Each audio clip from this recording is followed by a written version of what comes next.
Ladies and gentlemen, what's going on, guys? This is Joseph Conlon coming to you here on Wednesday, November 18th, 2020, and it's Wednesday night. You guys know what that means. Tonight, we are here to talk about AEW Dynamite.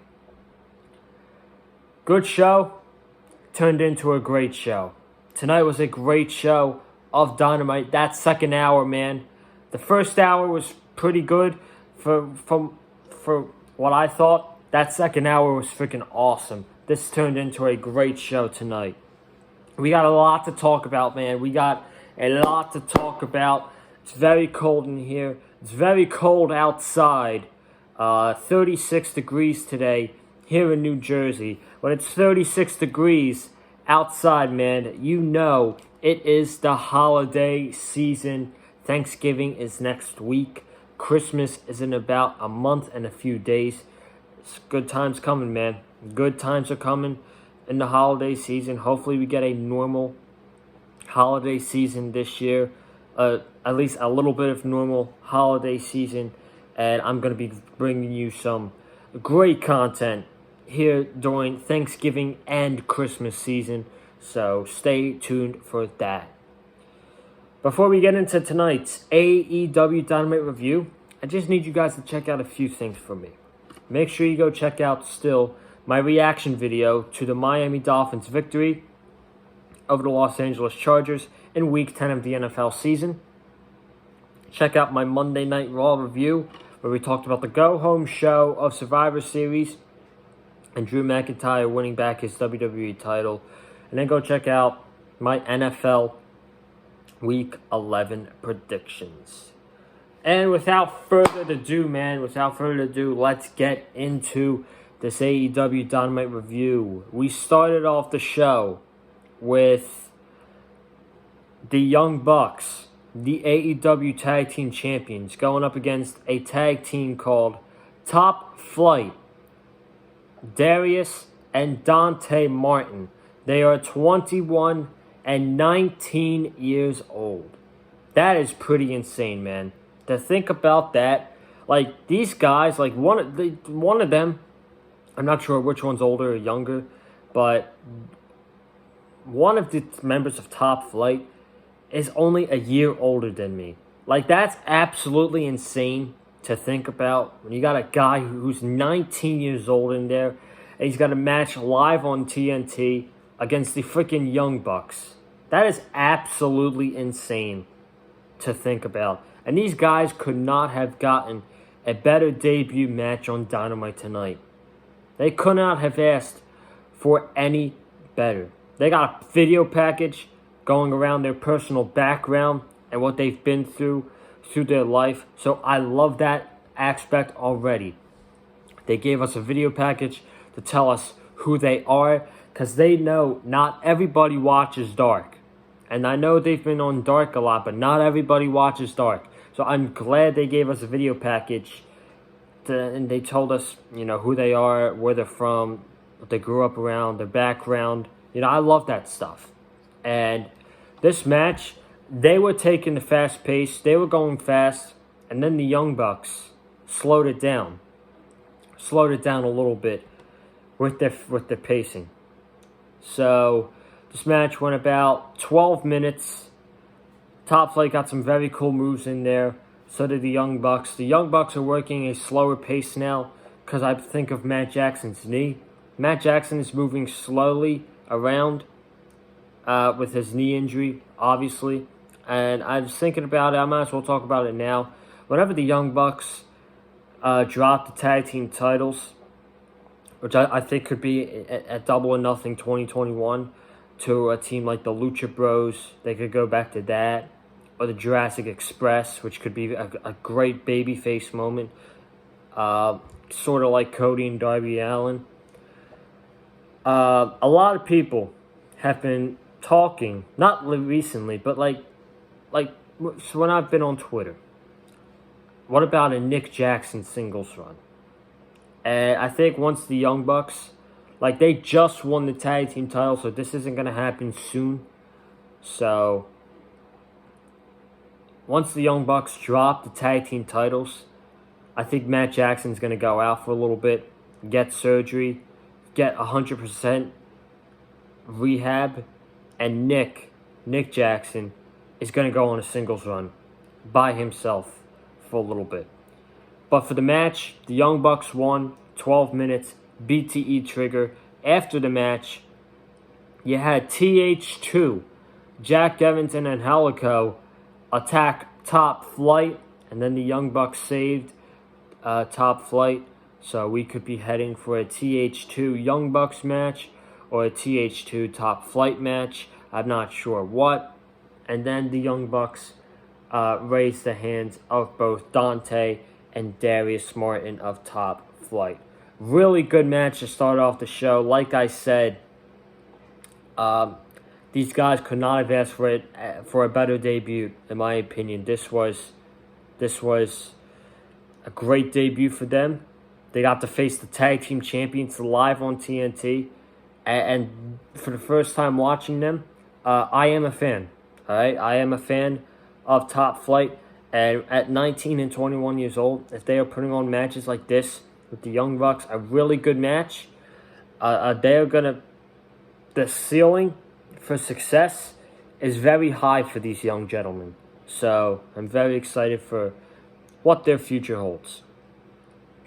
And then we got part 1 of the Inner Circle in Las Vegas.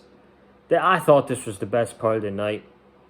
Like the whole Inner Circle in Las Vegas thing, I thought that was the best thing on the entire night. It was great. It's real comedy.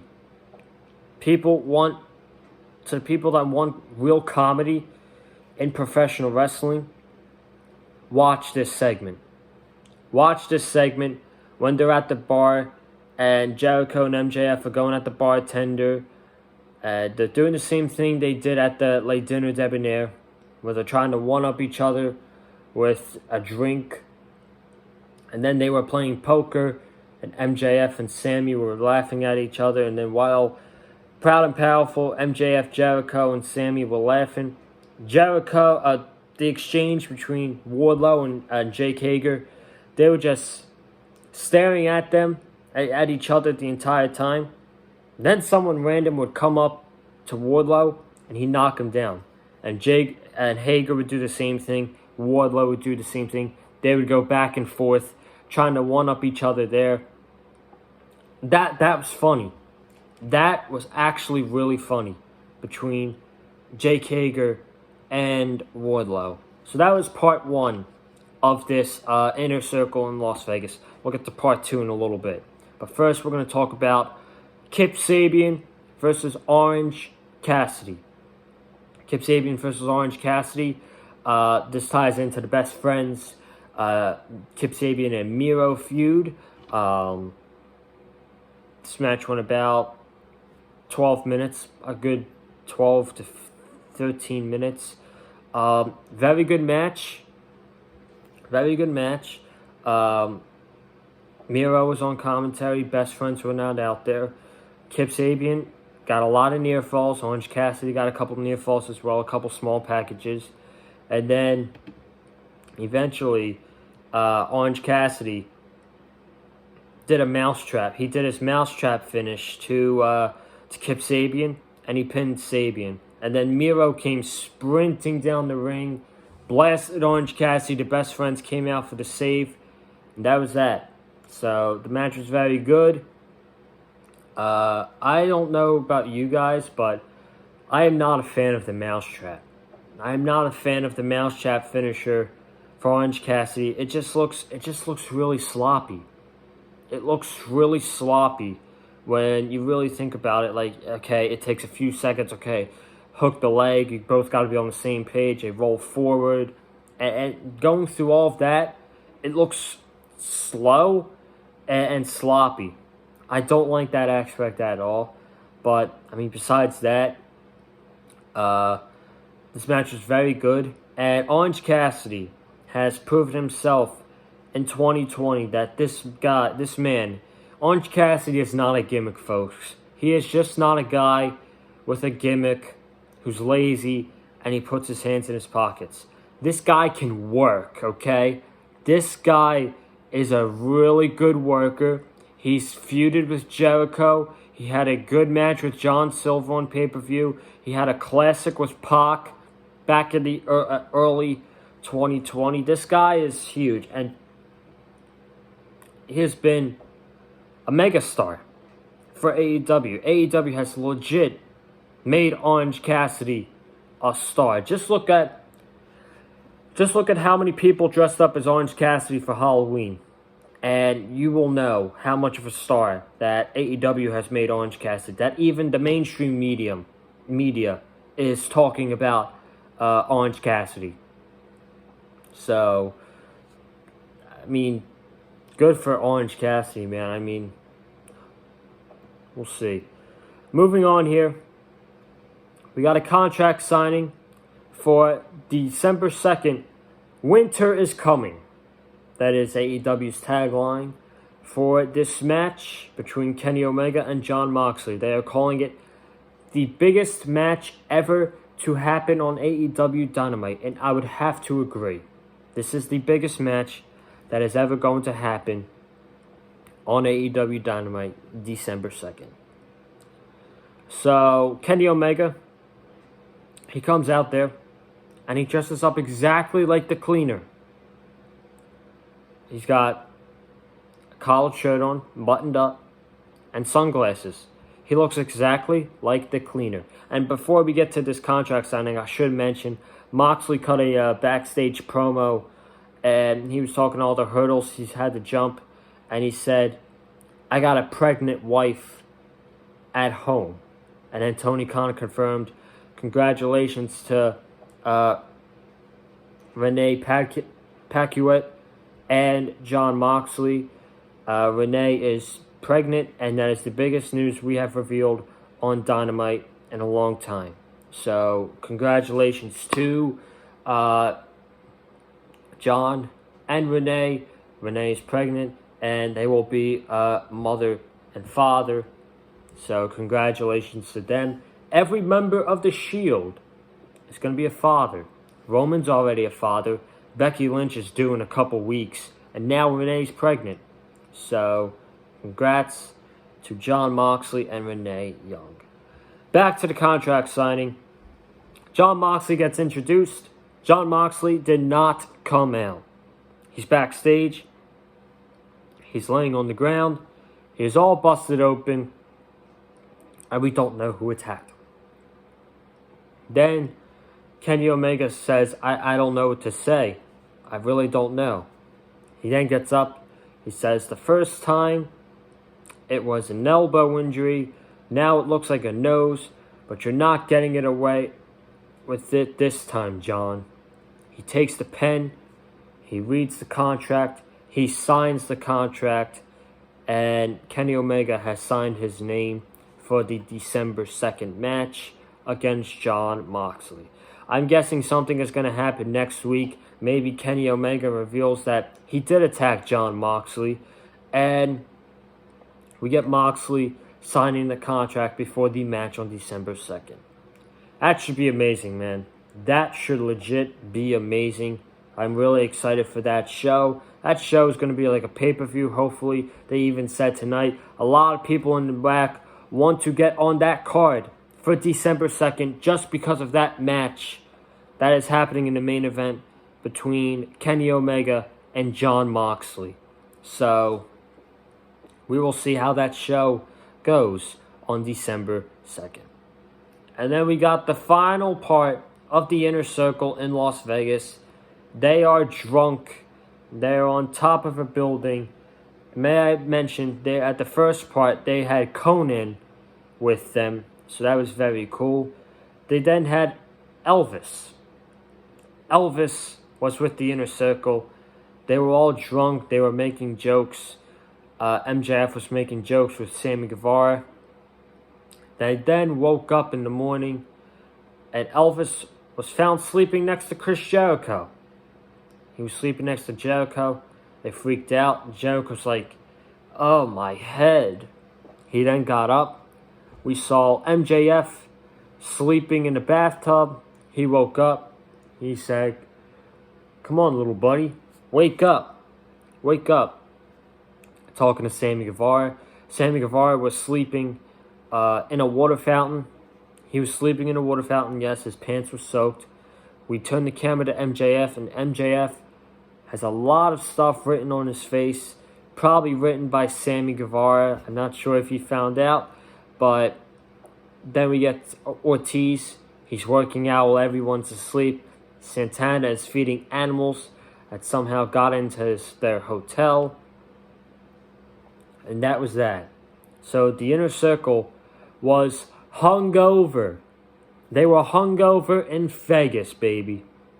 Absolutely fantastic between the Inner Circle. I love this. I absolutely love this, man. MJF joining the Inner Circle so far has been an absolutely huge thumbs up. A huge thumbs up, man. They are doing some great things. And we got announced next week we are getting Jericho and Jake Hager versus SCU. So we'll have to see what happens in that match. Moving on into the second hour, we got 3 more things to talk about. We got Pac in his first match in 8 months.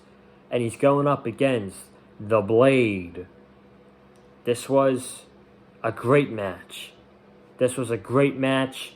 The pace was really nice. You got both guys throwing each other to the barricade. Take it to commercial. They slow it down the pace a little bit. They come back from commercial. Things start to pick up again. The Blade hit his finish on Pac. Pac kicked out. Pac gave the Butcher a super kick. We got a lot of interference from Butcher and the Bunny here. And then Pac sets up Blade. He did not hit the red arrow. He usually, a black arrow, I'm sorry. He usually goes up to the top rope and hits his black arrow. But he did not do that. He just went up and he hit a shooting star press into the, what does he call his submission hold? I'm forgetting his submission hold. The Brutalizer. There we go. I just thought about it in my head. He does the shooting star into the Brutalizer. Blade taps. Eddie Kingston says, okay, good for Pac. He got his first win back in 8 months. Good for him. Pac gets on the microphone.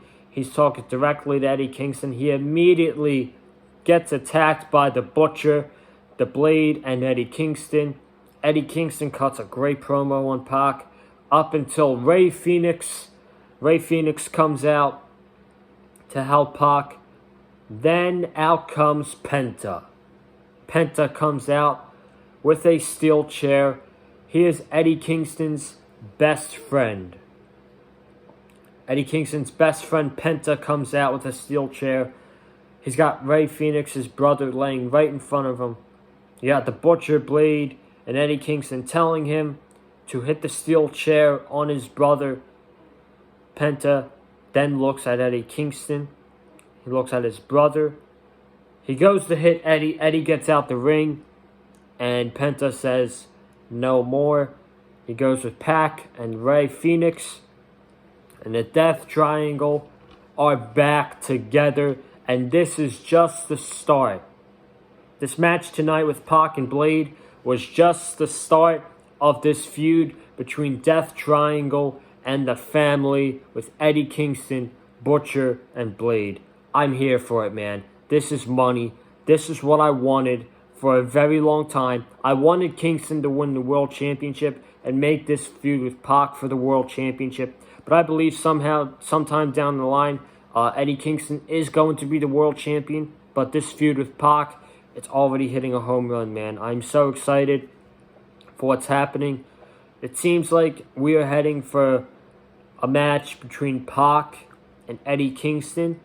And we're potentially going to be heading for a 6-man tag between Death Triangle and the family, Eddie Kingston, Butcher, and Blade. So I'm very excited for that down the line. We then go into Serena Deeb defending the NWA Women's World Championship against Thunder Rosa. These two women can work together. If you did not know that, they have some phenomenal chemistry together, and this match was dope. This match was dope. This was the best match of the night, in my opinion. These both just work so well, and the good thing about this match is we are getting new storylines out of this. We are getting new storylines out of this match, as we had Reba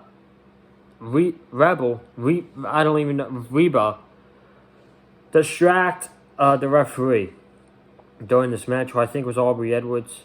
Thunder Rosa was on the stage, and she got attacked by Britt Baker. Serena Deeb capitalized, but Thunder Rosa kicked out. They then went back and forth for a few minutes, about 5 minutes. Serena Deeb, she hit her finisher. She retained the NWA Women's World Championship. Great match. But then at the end of the match, which comes the bigger story, we got Thunder Rosa. She's all pissed off, and she goes to attack Britt Baker. She's throwing her on the barricade, throwing punches at her. And we got a whole bunch of officials coming down. Now, before I talk about the women's division, we're just going to get to the Snakes. Screw it. I might as well talk about it now. Before I talk about this women's division, I'm like all over the place, man. I am literally all over the place tonight. Let me get to these matches announced next week. Then we'll talk about the women's division. So next week, we are getting Anna Jay versus Hikaru Shida for the AEW Women's Championship. We're getting Pac and Rey Fenix versus Butcher and Blade. That's something I'm really looking forward to. That's going to be freaking great. I'm really pumped for that tag team match. We're getting Will Hobbs in action, and we're getting Jericho and Hager versus SCU. Now let's talk about the women's division. Now let's talk about this AEW women's division. A lot of people have been shitting on the AEW women's division, and rightfully so. Rightfully so. They are on the second to last match before the main event every single week. They are not given a lot of time, and a lot of people are expressing their feelings about it, and I totally understand that. But now we have a boss that is listening to the fans about the women's division. We got 5 matches. I did not watch Dark last night, so I only know from the advertising. You guys could tell me if the women's matches on Dark last night were good. But we got 5 women's matches on Dark last night. That is a big positive. That is a big positive for the women's division. And now we're getting some storylines in the women's division. We're getting more than 1 or 2 storylines. Anna Jay versus Hikaru Shida. That's happening next week for the women's championship. You got that. You now got Britt Baker versus Thunder Rosa. And now you got Jade Cargill versus Brandy Rhodes. And then eventually down the line, you're going to get Britt Baker versus Hikaru Shida. And eventually down the line, you're going to get Anna Jay versus Tay Conti. Tony Khan is listening to the fans about the AEW women's division. And I am really happy about that. I really am. I'm not saying, okay, this is it. The women's division's fixed. You all can stop complaining now. They have to take the baby steps.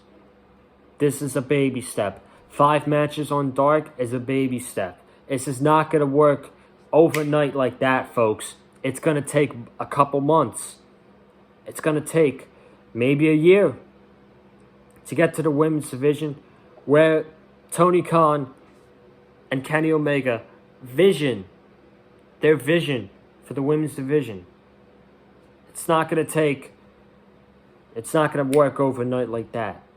It's going to take a couple months. It's going to take a year. This is just the beginning. And at least, Tony Khan is paying attention to the fans, which is something I'm really grateful for.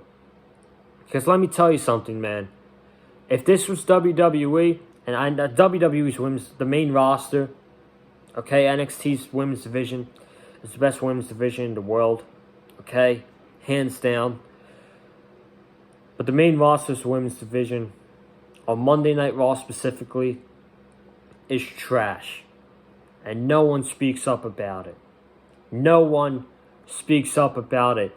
And do you think Vince McMahon is going to fix that women's division on Monday Night Raw? Hell no. Hell no. The only way he's going to book that women's division is by waiting for Charlotte Flair to come back. So he is not fixing and listening to the fans about the women's division like Tony Khan is. So I'm very glad that AEW is listening to the fans about getting the women's division to where it needs to be. And then we got the main event. Which was Brian Cage and Ricky Starks versus Darby Allin and Cody. This match was fine. I think it should have gotten a little bit more time. Match only got 11 minutes for a main event, so it didn't get really enough time, in my opinion, but it was fine. The most memorable part of the match was when Darby and Brian Cage were on the top rope, and Brian Cage hit the EVD claw on Darby Allin for the pinfall. Now, one of two things here. Number one, that's the second week in a row Brian Cage has hit an impressive EVD claw for the win. He caught Seidel in midair last week, and he hit a mega EVD claw on Darby Allin this week from the top rope. Take number two. Why is Darby Allin getting pinned? Why is Darby Allin getting pinned on free television? I don't understand it. This is his first match as the TNT champion. I complain about it when the champion gets pinned in WWE. I have to do the same thing for AEW. I'm sorry. Why did Darby Allin get pinned? Why can't Cody take the pinfall there? I don't understand it. Do I agree with Team Taz winning this match? Absolutely. They needed to win this match. And from what happened afterwards, it made a lot of sense that Team Taz won this match. So what did happen afterwards? Well, let's talk about it. Brian Cage and Ricky Starks, they are attacking Darby and Cody after the match. They won't stop. Will Hobbs comes out with a chair for a second week in a row. Last week, realize Will Hobbs did not hit anybody with a steel chair. He did not hit anybody with a steel chair. He grabs the FTW championship. Cody comes up to Will Hobbs. He pats him on the back. Will Hobbs grabs the FTW championship. He raises it in front of Brian Cage. And then Hobbs hits the FTW championship over Cody Rhodes' head. And finally, after months of Taz trying to recruit Will Hobbs into Team Taz, he got it. He got it.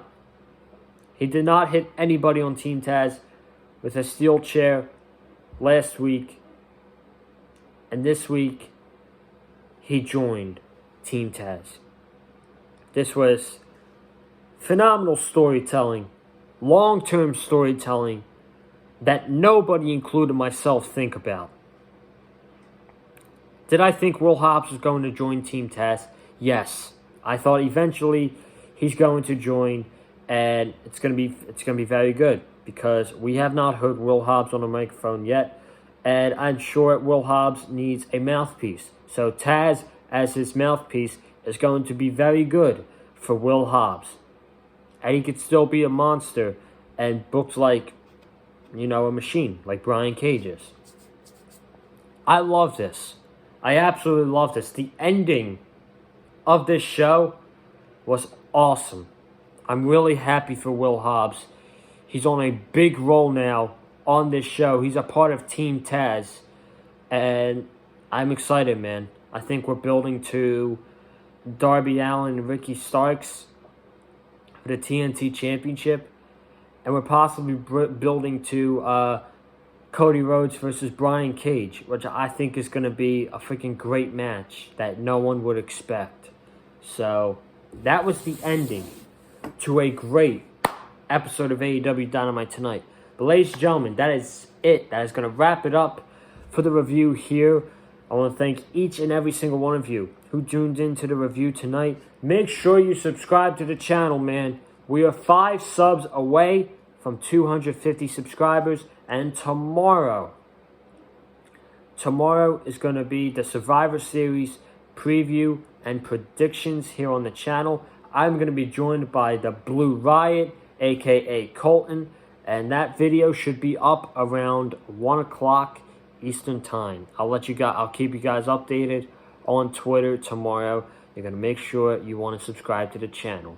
Comment down below. I want to know what you thought about tonight's episode of AEW Dynamite. Let me know. If you like what I had to say in this video, hit that like button, man. Hit the like button. And follow me on Twitter at Colin_Joseph.